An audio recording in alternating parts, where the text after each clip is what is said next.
All right, Fed. Here we are, Fed Wednesday. They make the announcement in what do we have? 2.5 hours now. It's 8:30 here on the Pacific Coast. Um, Brought up a 60-minute chart of the SPOOs here. We're trading 1328.50, which has been our high for the last couple days. A little bit above it so far this morning.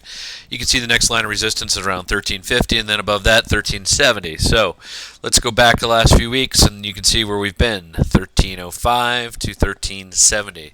So we're on the lower end of that range. I guess the trade would be buy some calls for the move up, and buy some puts for the move below down. Otherwise, below the 1300. Otherwise, we're just staying in this range-bound trade, and there's really not a lot to do. Again, I'm not doing a lot of trading on the financials until I'm long some select financial stocks, which are via calls, which have been doing well. Again, the last few days, the banks have been trying to put in a bottom.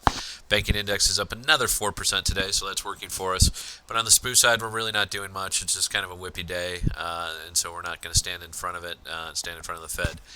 No real feel for what the Fed's going to do. Everybody thinks they're going to do nothing. I always ask, what if they do cut rates?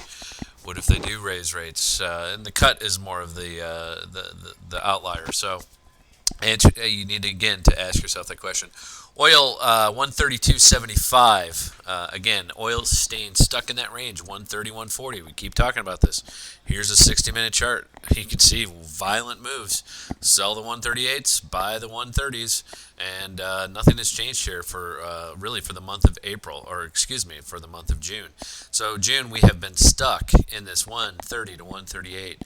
And you can fade that range either way. Again, sell 138s, buy the 131s. That's kind of what we've been doing. But anywhere in between is no man's land. And until you get below 130, I'm not putting on any stock shorts. And until you get above 140, I'm not putting on any stock longs on the oil side. So I think you can use this as your guidepost. But we're continuing to be in that range. There's been a number of trades in this range, and you have been able to take advantage of them. It's a swing traders area for oil right now, and that continues to be the same. Nothing is changing there.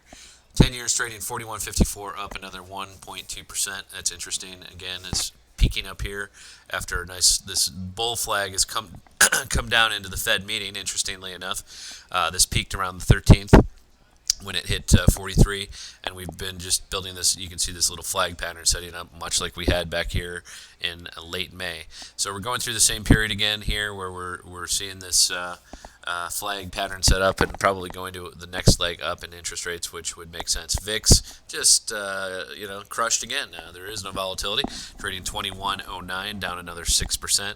Here's the VIX on a longer term. You can see that peaked out around early June, also in a 24 range, and we're back down to 21. And again, this is still an overall bullish pattern, but not going crazy. There hasn't been great volatility. Dollar is up this morning, 73.65. Again, going through a few things here midday prior to the Fed, just to give you a scope of where we are. Again, until this goes over 75, not very bullish for me. I think this needs to be sold up to 75, the dollar. So consider that in your currency trades and your overall pairing strategy. Euro continues to be hanging in there actually today. I'm kind of surprised. The euro futures 155 right now. So even with an up dollar, the euro's hanging in there. It's been on the rise again here, pretty nicely.